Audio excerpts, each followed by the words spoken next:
Setelah kita mengenal diri sendiri, langkah berikutnya dalam perjalanan spiritual adalah menyucikan hati dari ego. Ego adalah bagian dari diri kita yang selalu ingin diakui, selalu ingin menang, selalu ingin terlihat lebih dari orang lain. Ia adalah bisikan halus yang membuat kita merasa lebih penting daripada siapapun.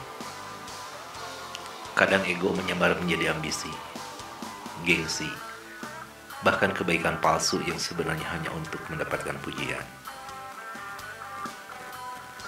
Mengapa ego berbahaya bagi jiwa? Karena ego membuat hati keruh.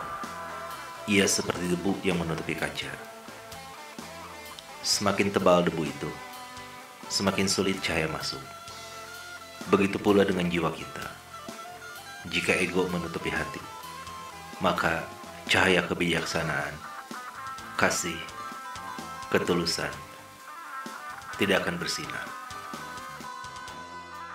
Banyak pertengkaran, kebencian, dan bahkan perang dalam kehidupan manusia bermula dari ego. Seseorang tidak mau mengalah, tidak mau mengakui kesalahan, atau merasa paling benar. Padahal, jiwa yang hebat bukanlah jiwa yang selalu menang di hadapan orang lain, melainkan jiwa yang mampu menundukkan keangkuhannya sendiri. Menyucikan hati dari ego bukan berarti kita tidak boleh punya cita-cita, ambisi, atau rasa bangga. Semua itu adalah bagian dari alami manusia. Namun, yang membedakan adalah niat. Apakah cita-cita itu lahir dari ketulusan, untuk bermanfaat, atau hanya untuk membuktikan diri lebih hebat dari orang lain? Apakah kebanggaan itu tumbuh dari kerja keras yang tulus, atau dari keinginan agar orang lain iri melihat kita? Caranya sederhana, tapi tidak mudah. Mulailah dengan rendah hati. Rendah hati bukan berarti merendahkan diri, melainkan menyadari bahwa setiap manusia punya nilai dan keistimewaan. Kita bukan pusat dunia, dan kita bukan yang paling benar. Bayangkan sungai mengalir, airnya selalu mencari tempat yang lebih rendah. Tetapi justru karena itu, ia bisa memberi kehidupan bagi banyak makhluk. Begitu pula dengan hati yang rendah. Ia tidak meninggi, tetapi justru di sanalah letak kekuatannya. Latihan sederhana untuk menyucikan hati dari ego adalah dengan mengakui kesalahan.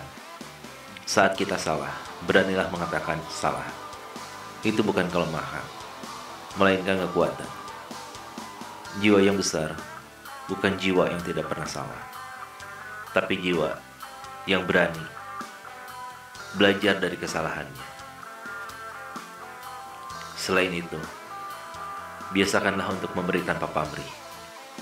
Saat kita memberi, lalu masih berharap imbalan, pujian, atau balasan, maka sesungguhnya itu masih pekerjaan ego.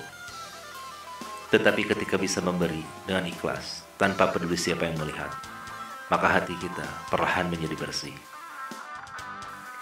Dan yang paling penting, selalu tanyakan pada diri, apakah ini untuk kebaikan bersama, atau hanya untuk kepentingan diriku sendiri? Pertanyaan ini bisa menjadi kompas yang menuntun hati kita agar tidak dikuasai ego. Ingatlah, jiwa yang hebat tidak dibangun oleh kebanggaan palsu, tetapi oleh kerendahan hati. Bukan mereka yang paling sering dipuji yang akan kuat, melainkan mereka yang hatinya bersih dari keangkuhan. Sebab hati yang bersih dari ego yang mampu menerima cahaya kehidupan.